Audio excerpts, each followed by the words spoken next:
Welcome to Teacher Life, Batteries Not Included, a podcast for teachers navigating the challenges of today's educational climate.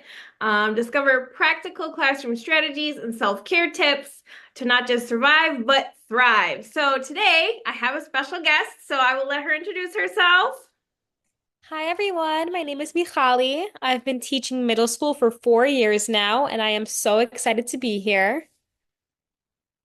Perfect. So I'm just going to get right into the questions here. So we'll just start with what is something that you wish more people understood about education today? So, one thing that I really wish that people understood more about is that it's becoming harder to teach in these school environments because of the classroom environment. I feel like the classes are becoming just too large and kids aren't getting the attention that they need. And that causes a lot of issues because I think that these kids are very misunderstood. Because usually, like, if a kid is acting out or talking in class, we like have a tendency to just peg them as a problem child, or he misbehaves, or he doesn't want to pay attention, he doesn't want to learn.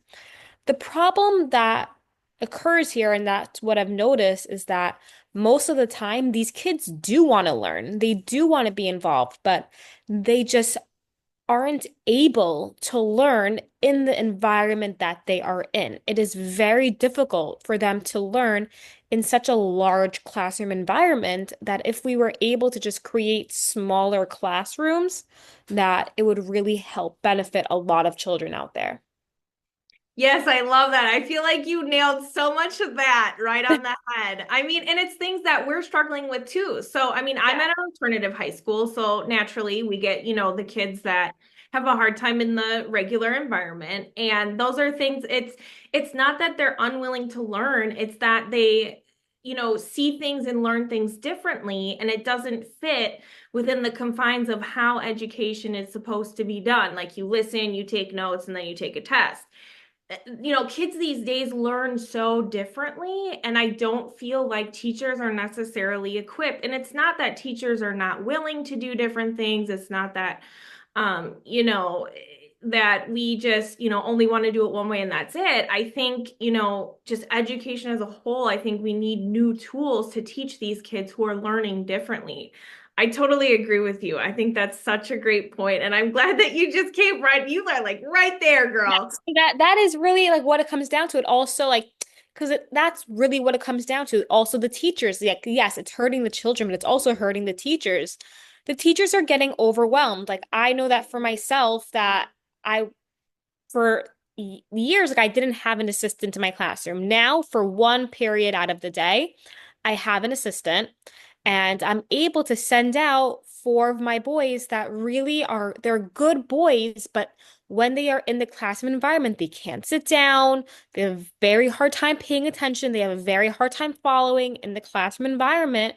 But when they go out of the class with my assistant and they're able to learn in a more conducive environment, they are really able to understand the information so much better.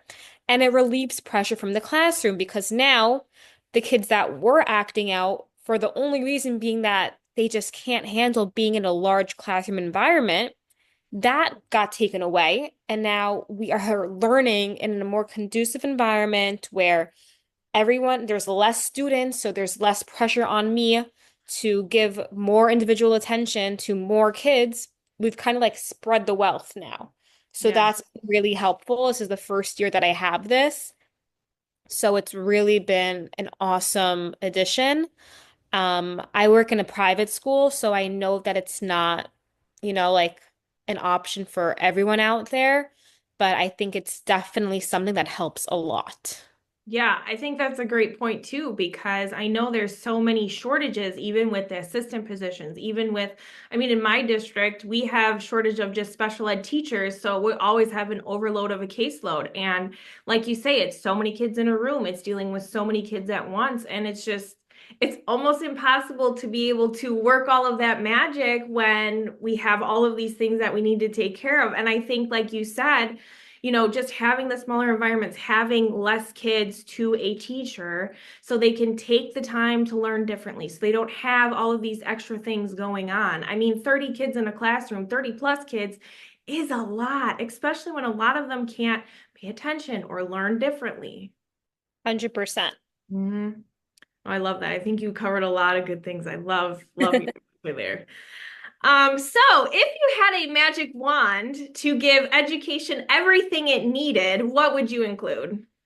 So the first thing I would do is an assistant in every classroom, no matter the age. I know that they typically stop having assistants after elementary school. I think that you really should have an assistant in the classroom at every age because students don't stop needing help after they finish elementary school. If anything, it just becomes harder and more complicated and more complex. These kids need that extra help, that extra person to turn to. So that's one thing that I would definitely add.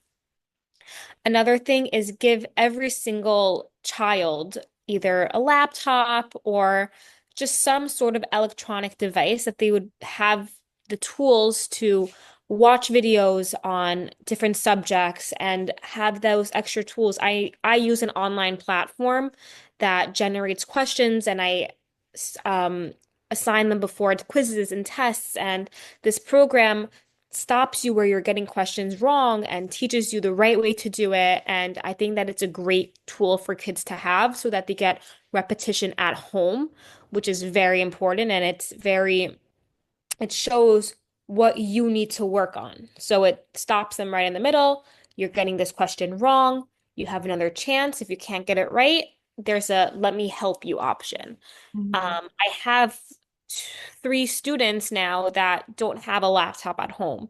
And they tell me that they can't do their assignment because they don't have a laptop. And I think that is really hurtful because, you know, in today's day and age, we really rely on technology a lot for better or for worse. Like, there are definitely downsides to technology, but there are a lot of pluses that come along with it too. I really think that if every child had the option to have access to the internet, I think that could help them a lot. They can watch videos at home if they didn't understand the material, and overall could be a very big benefit for them. Mhm.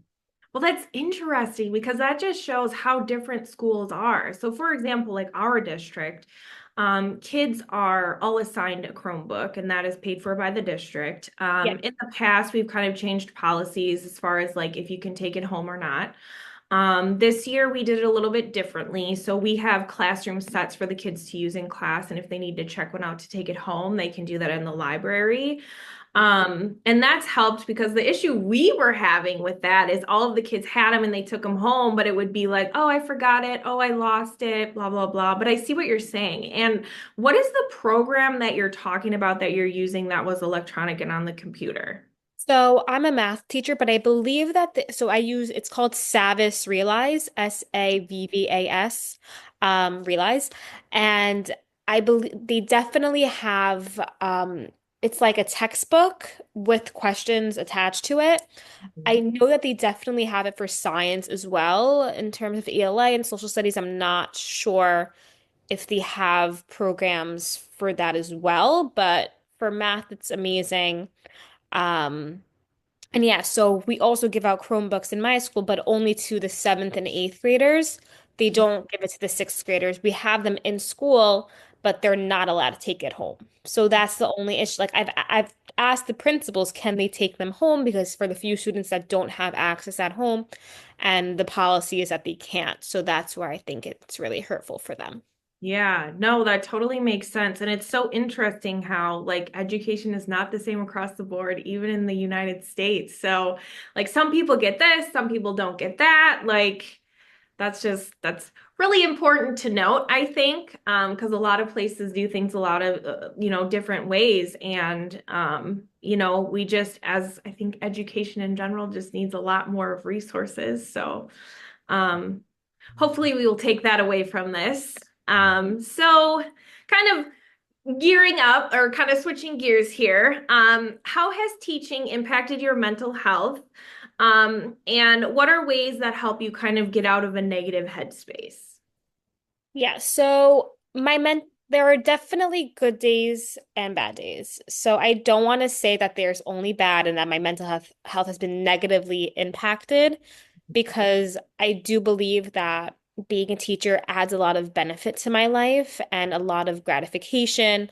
Um, I love all my kids. Like I don't call them my students, I call them my kids. Mhm. Because I really do care about them a lot, even if they drive me up the wall at times. They really, really, really are just sweethearts at the end of the day, Mhm. and they just want to be understood. Every single child wants to feel special.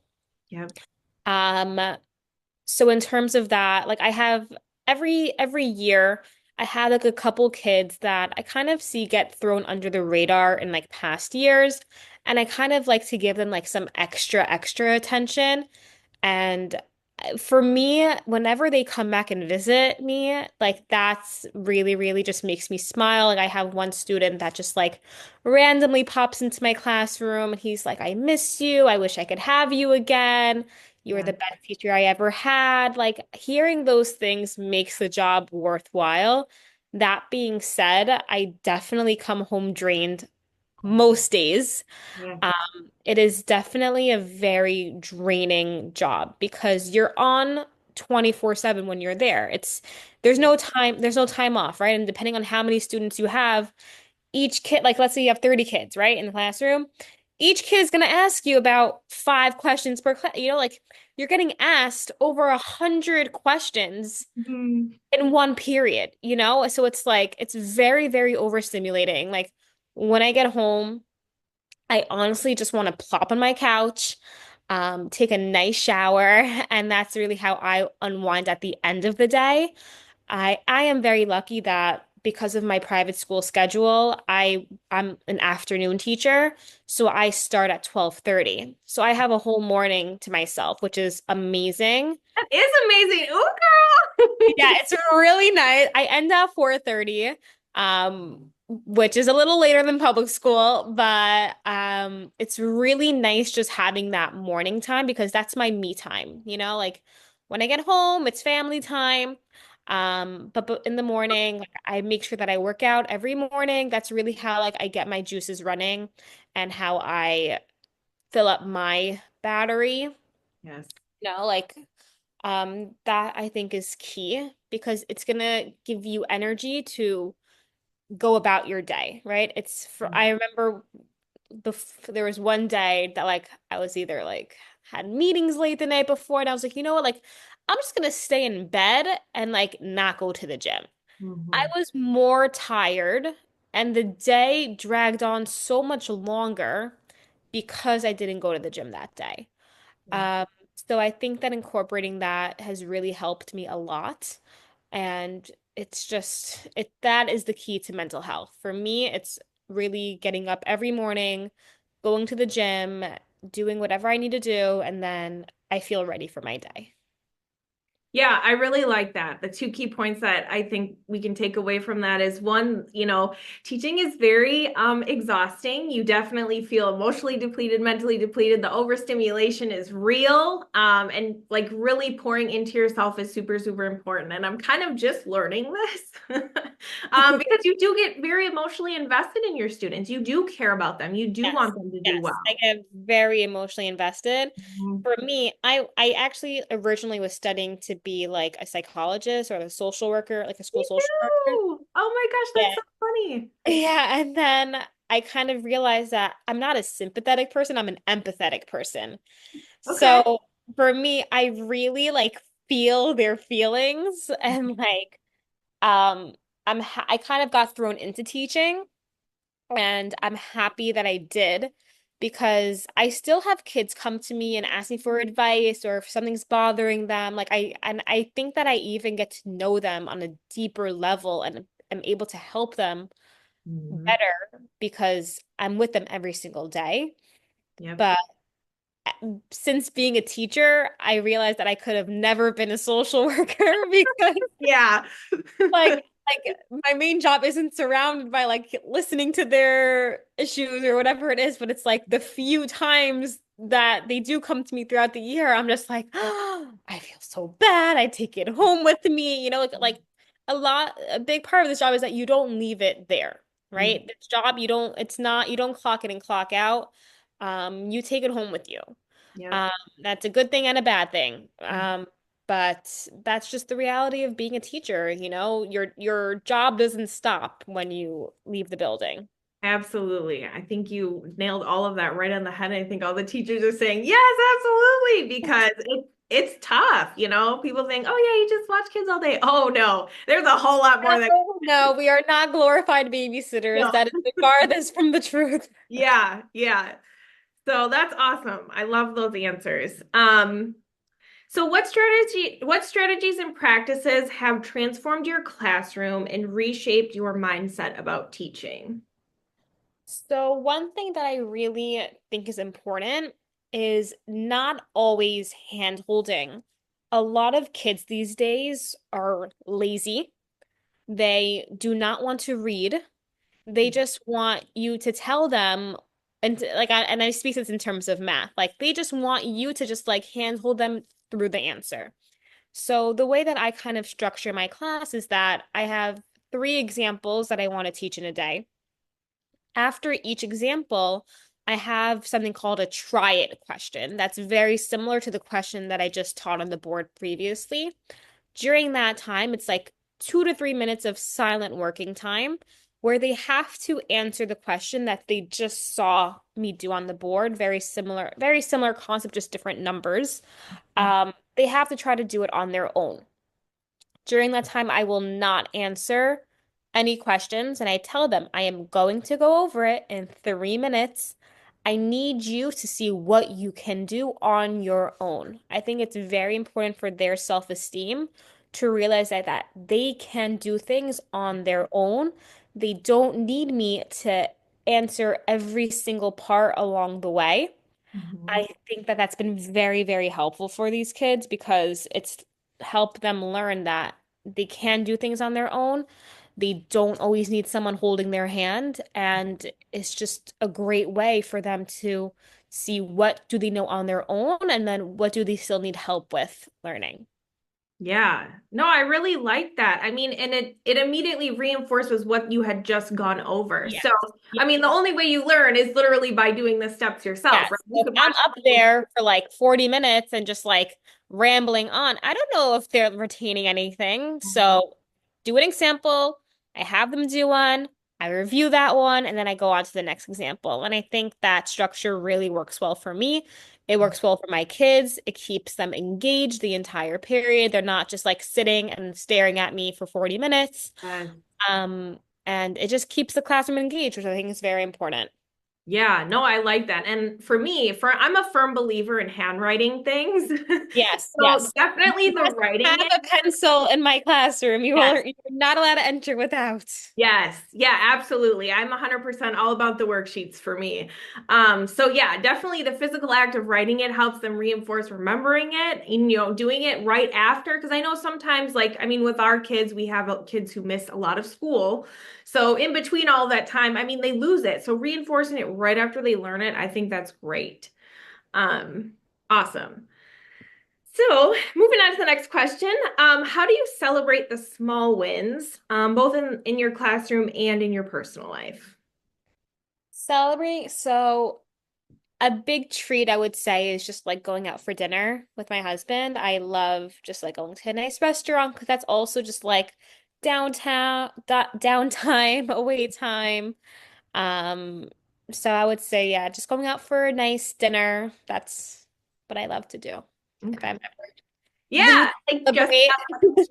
yeah. Yeah, getting all dressed up, hair done, makeup done, and just, yeah, going out for a Yeah. night. No, I'm with you too on that. Like sometimes it really is just the small stuff. Yes. Yes. And then just one last question here. What advice would you give to teachers who are feeling burned out? So feel it, feel your feelings, and know that it's normal. Know that almost every single other teacher in the world has felt what you are feeling at one point or another. The big thing is it's your choice if you want to get up and continue, right? Because life is hard, right? You need to choose your heart. You chose this path. You've chosen this lifestyle. Don't give up just because you've had a rough patch. It's normal. Take some time for yourself. Take a mental health day whenever you need, Use those personal days. They're there for a reason. Absolutely. Yes. So it's like for me, like I have colleagues that like pride themselves on never like we get 10 personal days besides for vacation days that are like included in the calendar. Okay. And I have so many colleagues that are just like, I will never take a day off. I will never use a personal day. I'm like, why not? It is Hmm. in your contract. Like, it's there for a reason. You need it. You need that mental health break. You need a day for yourself just to regroup, refocus, even if it's 2 days. Like, for me, I like taking a little mini vacation. During like the coldest months of the year, I think that's like the hardest times. Um, I just go away for like a little mini weekend. I'll take like a Thursday and Friday off and I'll just get away and that kind of like recenters me. And anytime I feel like I really just need a break, take the break. If you're feeling burnt out, don't keep the burn going. Like, let Hmm. yourself pause, recenter yourself, because you can't help anyone unless you help yourself. So make Absolutely. sure that you're taking care of you Hmm. and just realize that what you're doing for a reason, So yes, it's hard. It's one of the hardest jobs in the world, in my opinion. You are literally forming the future minds of tomorrow. Hmm. Um, and it's not just about what you're teaching. Like for me, it's not, I don't just teach them math, Like I teach them life lessons whenever I can. Like you really just have to remember why you chose this profession to begin with. Remind yourself why, and remind yourself of all your wins and what you've accomplished so far and how much more you're going to be able to accomplish. But again, take care of you, make sure you put you first, and you should be good. Yeah, no, I really like that. And definitely the emphasis on if you need the mental health day, take it. When I first started teaching, I was like, oh my gosh, I can't take any days off. I can't take any days off. Then I feel guilty, right? Yeah. Especially Yes. when you have those kids who you're like, oh my gosh, I'm going to be gone. Are they going to make it? Like, Yes. And they will. They like I took a mental health day today. I really needed one. Um and like the morning like I called in like last night and I was like this morning I was like should I just go in like mhm, I'll be fine like right. I could just go like but they really do need me and I was like you know what? No. Hmm. You need this more than they need you today. You'll be there tomorrow. Hmm. Yeah, taking a U day is very, very important, and then it'll just reset you. Yeah, absolutely. I totally agree with that. And I've definitely seen more of the value in it the longer I've been teaching. So sometimes you just need that day to like really just get yourself together and then, oh, good to Yeah, go. Good to go. So. 100%. Well, thank you so much for doing this. I really enjoyed your answers and I think you nailed so much right on the target there. So I think a lot of teachers will be able to resonate with this.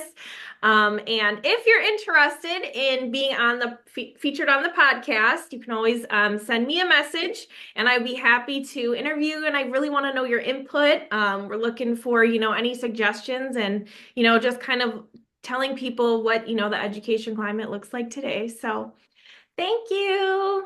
Thank you so much for having me. Have Thank you. a great night. Yep.